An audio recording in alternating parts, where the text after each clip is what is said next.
राष्ट्रवाद, सुशासन और विकास, ये 3 फैक्टर हैं। अब जहां तक काम की बात आप समझेंगे तो ये मात्र 3 साल का काम है, 5 साल का नहीं है। तो जब सरकार को जनता जनार्दन महसूस करने लगती है तो उसके पास आशीर्वाद देने का एक ही तरीका होता है और वो वोट का बटन दबाता है। प्रदेश में एक ही होता है जिसको सरकार कहते हैं, वो माँ और पिता दोनों की जिम्मेदारी को पूरा करती है। तो मुझे लग रहा है कि आवास देकर के पितृतुल्य काम और भोजन देकर के मातृतुल्य काम किया है, इसलिए जनता ने इतना। देखिए, मेरा मानना है कि किसी भी राजनीतिक दल में अकाउंटेबिलिटी तय होनी चाहिए। अगर जीतते हैं तो सेनापति के सर पर सेहरा बंधेगा और हारते हैं तो कार्यकर्ताओं पर ठीकरा फोड़ दिया जाएगा। ये आदत छोड़नी पड़ेगी। कि आपने कह दिया कि हम साहब सोने की लंका बना देंगे, इस नाम पर नहीं, आपने उनको मिट्टी का घर दिया है, सीमेंट बालू का घर दिया है। ये ज्यादा इफेक्टिव है और ये ज्यादा बेहतर तरीके से इसका रिफ्लेक्शन आपको देखने को मिल रहा है।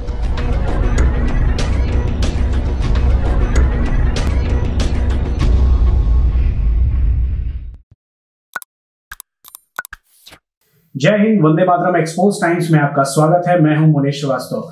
आज की वार्ता बहुत ही विशेष है और इस वार्ता को शुरू करने से पहले मेरा आप सभी दर्शकों से अनुरोध है कि हमारे एक्सपोज टाइम्स को सब्सक्राइब कर लें, बेल आइकन प्रेस कर लें ताकि हर वीडियो आप तक पहुंचता रहे। लाइक करें, कमेंट करके हमें जरूर बताएं कि हमारा वीडियो आपको कैसा लग रहा है। आज की वार्ता है राजनीति से जुड़ी। भारतीय जनता पार्टी ने उत्तर प्रदेश के साथ ही 3 उन राज्यों में भी जीत हासिल की है जहां वो लड़ाई लड़ रही थी। पंजाब में आम आदमी पार्टी यानी आप की जीत हुई है और इसका जो परिणाम आया है, इस 5 राज्यों का जो परिणाम आया है वो क्या कहता है, उसका आने वाले समय में क्या असर होगा। 2024 के चुनाव को लेके भी कयास लगाए जाने लगे हैं। योगी जी दोबारा मुख्यमंत्री बन रहे हैं। अखिलेश ने जो उम्मीद की थी उस पे पानी फिर चुका है, हालांकि उन्होंने सीट अच्छी दर्ज की है। बसपा की अगर बात करें तो बसपा का सफाया हो चुका है। कांग्रेस पहले भी साफ स्थिति में थी और अभी भी साफ है। तो क्या कहता है ये परिणाम, इस बारे में हम जानकारी लेंगे। इसके लिए हमने आमंत्रित किया है डॉक्टर उदय शंकर जी को, जो राजनीतिक विश्लेषक हैं। तो आइए बात करते हैं डॉक्टर साहब से। सर, आपका बहुत बहुत स्वागत है एक्सपोज टाइम्स में। भारतीय जनता पार्टी ने एक बड़ी जीत हासिल की है उत्तर प्रदेश के चुनाव में और उसके साथ साथ 3 राज्यों में भी भारतीय जनता पार्टी सरकार बना रही है। भारतीय जनता पार्टी की इस जीत को आप किन फैक्टरों को चिन्हित करेंगे जिसकी वजह से ये जीत हासिल हुई है? उसके साथ ही मैं ये भी आपसे जानना चाहूंगा कि इसमें मोदी जी का फैक्टर काम किया है, योगी जी का फैक्टर काम किया है या काम ने काम किया है? आपको भी नमस्कार और आपके तमाम दर्शकों को भी नमस्कार। बड़ा मौजूद सवाल आपने पूछा है। कल ही सारे परिणाम आए हैं और आज हम सभी लोग इसकी चर्चा सड़कों पे भी देख रहे हैं, अखबारों में भी खूब चर्चा है, बड़ा अच्छा माहौल है। खैर, आपने कहा कि इसमें कौन सा फैक्टर ज्यादा इफेक्टिव है, योगी, मोदी या काम? तो मैं एक साथ कहूंगा कि ये तीनों फैक्टर अपने आप में महत्वपूर्ण है जी। निश्चित तौर पर मोदी जी का जो फैक्टर है वो किसी भी कंस्टिट्यूएंसी में 10% वोट के इजाफे के लिए पर्याप्त है। योगी जी का अपने आप में जो पिछले चुनाव में इनको नहीं लाया गया था, ये स्टार प्रचारकों की लिस्ट में भी नहीं थे, लेकिन 5 साल जो इन्होंने, बल्कि 5 साल भी मैं नहीं कहूंगा, इनके काम को 3 साल में बांधना पड़ेगा, क्योंकि 2 साल आप कोरोना से ग्रसित और लगभग पूरा उत्तर प्रदेश, पूरा भारत क्या कहूं, पूरी दुनिया ही कमरे में बंद हो गई थी। और तीसरी चीज है, आपने काम की बात की, तो देखिए काम को 3 चीजों में समेटा जा सकता है। राष्ट्रवाद, सुशासन और विकास, ये 3 फैक्टर हैं। अब जहां तक काम की बात आप समझेंगे तो ये मात्र 3 साल का काम है, 5 साल का नहीं है, क्योंकि 5 वर्ष का टेन्योर तो दिखाई दे रहा है। टेन्योर जरूर 5 साल का है, लेकिन काम करने का अवसर मात्र 3 साल ही मिला। ये बड़ा महत्वपूर्ण फैक्टर था। और जहां तक काम की बात है, ठीक है, विकास दिखता है और विकास देखें, हर सरकार कुछ न कुछ करती है जी। लेकिन विकास धरातल पर कितना पहुंच रहा है, जनता को उससे कितना लाभ मिल रहा है, इसका बड़ा असर पड़ा है। जैसे आप देखें कि जो 2 वक्त का राशन मिला, शौचालय मिला, मकान मिला, खाते में पैसा आया, इसको एक नीचे तबके के आदमी ने गरीब तबके ने महसूस किया है। तो जब सरकार को जनता जनार्दन महसूस करने लगती है तो उसके पास आशीर्वाद देने का एक ही तरीका होता है और वो वोट का बटन दबाता है, या कभी मोहर लगाया करता था हम लोगों के दौर में, आज वोट का बटन दबाता है। ये बड़ा महत्वपूर्ण है। अभी एक शब्द आपने कहा लाभार्थी। देखिए, मैं इनको लाभार्थी नहीं कहता हूं, मैं इनको हकदार कहता हूं। मेरा थोड़ा सा शब्द आपको विचलित करेगा। मैं पूछता हूं, मैं शिक्षा जगत से जुड़ा हूं। सरकार ने 2 साल मुसलसल हमें तनख्वाह दी। हम तो नहीं कह रहे हैं कि हमें भी कृपा मिली, लेकिन वो व्यक्ति जो सड़क पर जूता सिलता है, कहीं सफाई का काम करता है, उसे अगर 2 वक्त का राशन मिल गया या 2 साल उसे सरकार ने खिला दिया तो उसे हम एहसान के तौर पर दिखा रहे हैं? नहीं। देखें, घर में माँ और पिता 2 होते हैं, लेकिन प्रदेश में एक ही होता है जिसको सरकार कहते हैं। वो माँ और पिता दोनों की जिम्मेदारी को पूरा करती है। तो मुझे लग रहा है कि आवास दे करके पितृतुल्य काम और भोजन दे करके मातृतुल्य काम किया है, इसलिए जनता ने इतना बेहतर जनादेश दिया है। एक चीज मैं सर जोड़ना चाहूंगा इसमें, मेरी जो लोगों से बातचीत हुई, कई तबके के लोगों से बात हुई, वहां पे एक चीज निकल के आई कि नारी शक्ति ने परिवर्तन लाया है। इससे आप क्या इत्तेफाक रखते हैं? निश्चित तौर पर जो मतों का प्रतिशत है, अभी तो सारे रिकॉर्ड नहीं आए हैं, धीरे धीरे निकल करके आएंगे। महिलाओं ने, देखिए साहब, शहर में मकान बनाना बहुत कठिन काम है किसी भी नौकरी पेशा व्यक्ति के लिए, और उसे अगर सरकार एक आवास दे रही है, शौचालय दे रही है, तो इससे सबसे पहले किसको लाभ मिलता है? जरा ये देखें। वो सरकार के बनाए हुए मकान में रह रहा है, वो सुबह में शौचालय का प्रयोग करता है, वो उज्ज्वला योजना से सबसे पहले भोजन उसको जलाता है चाय बनाने के लिए, और उस पर जो राशन बना रहा है। इन सब में जब आप कहते हैं कि वेलफेयर स्टेट है, हमारा स्टेट एक स्टेट नहीं है, एक वेलफेयर स्टेट है, कल्याणकारी राज्य है, तो हर उस अंतिम आदमी की जिम्मेदारी भी सरकार की होती है, हम सब की होती है, लेकिन सरकार की ये प्राथमिक जिम्मेदारी होती है कि वो कैसे खाए, वो कैसे रहे। और एक नागरिक होने के नाते अगर सरकार ये उम्मीद करती है कि वो वोट दे, तो एक सरकार होने के नाते आपकी भी जिम्मेदारी बनती है कि आप उसके घर में झांक करके देखें कि भोजन बन रहा है या नहीं। तो इसमें इस सरकार ने एक बेहतर भूमिका अदा किया है, ऐसा मेरा मानना है। सर, एक चीज सबसे बड़ा फैक्टर यहाँ दिखा कि सीट जो थी पिछले साल 300 के पार थे भारतीय जनता पार्टी, इस बार सीट हो गई 273। इसका सबसे बड़ा कारण क्या है? और दूसरी बात कि स्टेट में 30 या 35 साल बाद कोई सरकार रिपीट हो रही है, ये 2 चीज आप इसको कैसे देखते हैं? देखिए, पहली चीज तो ये देखें कि पिछली मर्तबा एक एंटी इनकम्बेंसी काम कर रहा था, घोर एंटी, हाँ घोर भी कह लीजिए, इतना ही काफी होगा। एंटी इनकम्बेंसी काम कर रहा था, तो जिसकी वजह से उस पुरानी सरकार को हारना पड़ा। इस बार प्रो इनकम्बेंसी काम कर रहा है, जो एकदम नया फैक्टर है। अमूमन ये देखा नहीं जाता है। एक सरकार के काम करने के बाद उसकी कमियों को गिनाया जाता है, लेकिन इस बार उसकी खूबियों को सामने लाया गया। और ये मैं नहीं कह रहा हूं, ये आम आदमी से, अगर सड़क पे चलते हुए आम आदमी से आप बात करेंगे तो वो इस तरह की बात कहेगा कि फला फला फला हमें लाभ मिला है।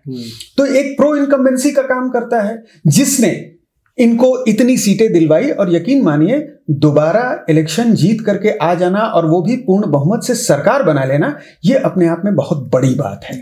पहली चीज। दूसरी चीज आप देखें कि साहब, अभी आपका सवाल क्या था, फिर से जरा बताएं कि पिछली सरकार को सीट को लेकर के। ये सही बात है कि भाजपा की सीट घटी है और सपा की सीटें बढ़ी हैं। जाहिर सी बात है कि सीट, आप रोज रोज एक ही कपड़ा तो नहीं पहनते, तो जितनी बार 325 आई थी, इस बार भी 325 आएगी, ये तो मान लेना एक नादानी होगी, मुझे लगता है। सीटों का कमोबेश होना एक बात है, सिर्फ सरकार बनना ही महत्वपूर्ण बात होती है। दोबारा हो सकता है बचे हुए काम ये सरकार और बेहतर तरीके से करे, तो हो सकता है कि अगली बार या इसका सीधा रिफ्लेक्शन आप देखेंगे 2024 में दिखाई देगा। इसमें कोई दो राय नहीं। मैं इस बात से स्पष्ट हूं, थोड़ी सीटें कम हुई हैं, ये तो मैं भी मान रहा हूं, और इसको विपक्षी बार बार प्रस्तुत भी करने का प्रयास करेंगे। मतों के बढ़े हुए प्रतिशत को भी ध्यान में रखना पड़ेगा। ये लगातार जो बढ़ रहा है, ये 2024 में इसका रिफ्लेक्शन आपको देखने को मिलेगा।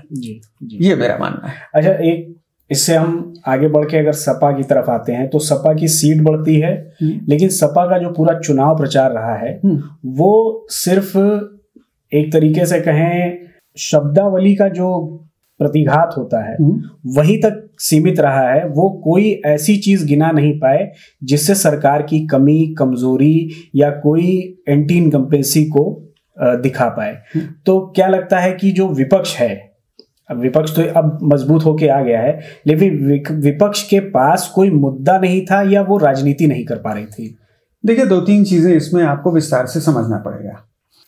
पहली बात तो निश्चित तौर पर समाजवादी पार्टी में एक कार्यकर्ताओं की छवि, ये बहुत इंपॉर्टेंट फैक्टर है, क्योंकि कार्यकर्ता ही जाती है जनता के पास, कार्यकर्ताओं का समूह ही जनता के पास जाता है। अखिलेश जी सबके पास नहीं जा पाते हैं, तो अखिलेश जी की छवि तो निश्चित तौर पर बेहतर है, मैं मानता हूं, बहुत पढ़े लिखे, ऑस्ट्रेलिया से पढ़ करके आए, लेकिन उनके कार्यकर्ताओं का जो व्यवहार है आम जन के प्रति वो बहुत स्वीकार्य नहीं है।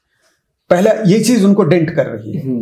दूसरी चीज, जो एक डिलीवरी पॉलिटिक्स शुरू हुई है 2014 के बाद, जिसको बार बार लोग गुजरात मॉडल कर रहे हैं, लेकिन गुजरात मॉडल इनफैक्ट है क्या? गुजरात मॉडल सिर्फ ये नहीं है कि आप वादा कर दे रहे हैं कि हम 300 यूनिट बिजली फ्री करेंगे जी। आप 24 घंटा बिजली दे रहे हैं, जो डिलीवर कर रहे हैं, इसका आपको प्रो इनकम्बेंसी मिल रहा है, इसका रिफ्लेक्शन मिल रहा है।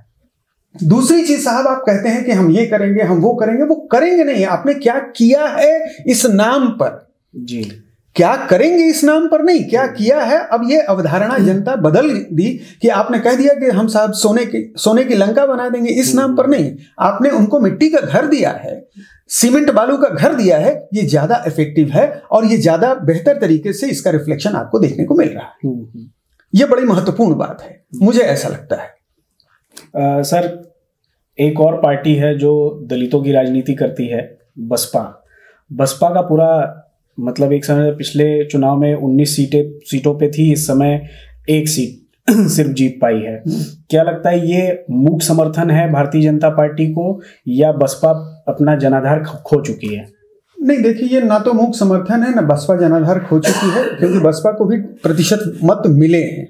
अगर आप देखें तो प्रतिशत मत उनको भी मिले हैं, सीटें बिल्कुल न्यून रही हैं, ये मैं भी स्वीकार करता हूं। तो उस लिहाज से आप देखेंगे तो कांग्रेस को भी लगभग वही स्थिति है, जबकि मतों का प्रतिशत उनका 2.5 के आसपास है। इनसे तो बेहतर है बीएसपी जी।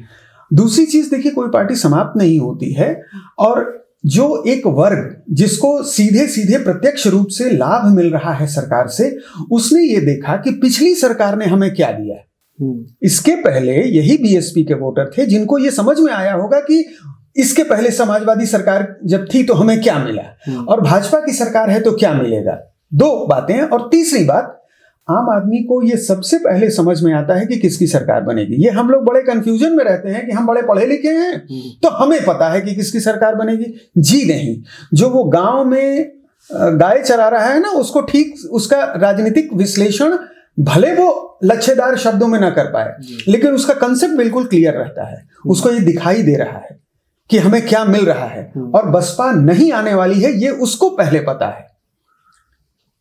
तो उसने फिर वोट किया उसे जिसने उसको सुविधाएं डिलीवर की है। ये बड़ा महत्वपूर्ण है। इसलिए मैं बार बार कह रहा हूं कि वो लाभार्थी तबका नहीं है, वो हकदार है। आपको 2 साल बिठा के पेंशन हो या तनख्वाह हो सरकार दे तो आप कुछ नहीं बोलेंगे, चुप रहेंगे। किसी भी जाति, किसी भी धर्म, किसी भी संप्रदाय के, मैं शिक्षक हूं तो शिक्षक की ही बात करूंगा। मैं पूछता हूं कितने शिक्षकों ने कहा कि नहीं हमें नहीं चाहिए। महंगाई पर तो हर कोई हंगामा कर रहा है, लेकिन क्या आपकी जिम्मेदारी नहीं है? आप बैठ के तनख्वाह ले रहे हैं, कि आपकी जिम्मेदारी नहीं है कि आपके घर के बगल में जो मोची रहता है छोटी सी कुटिया बना करके, वो भी खाना खाए? तो वो आप उसको लाभार्थी कह करके उसे उपकृत कर रहे हैं? जी नहीं, वो आपकी भी जिम्मेदारी है। वो भी भारत का उतना ही नागरिक है जितने आप नागरिक हैं। आपको फर्क करने का कोई अधिकार नहीं है, क्योंकि एक वोट आपका भी है और एक वोट उसका भी है, दोनों बराबर के हिस्सेदार हैं। तो वो लाभार्थी नहीं है, वो हकदार है। मैं ये स्पष्ट करना चाहता हूं। बहुत बड़ी बात आपने कही है। अच्छा सर, अब कांग्रेस पे अगर हम आ जाएं, कांग्रेस का क्या होगा या क्या होना चाहिए? देखिए, मेरा मानना है कि किसी भी राजनीतिक दल में अकाउंटेबिलिटी तय होनी चाहिए। अगर जीतते हैं तो सेनापति के सर पर सेहरा बंधेगा और हारते हैं तो कार्यकर्ताओं पर ठीकरा फोड़ दिया जाएगा। ये आदत छोड़नी पड़ेगी। देश की सबसे पुरानी पार्टी आज 2.5% के वोट शेयर पर सिमट गई है। आप इसका अर्थ समझ रहे हैं? कौन इसकी जिम्मेदारी लेगा? क्या राहुल जी लेंगे? क्या प्रियंका जी लेंगे?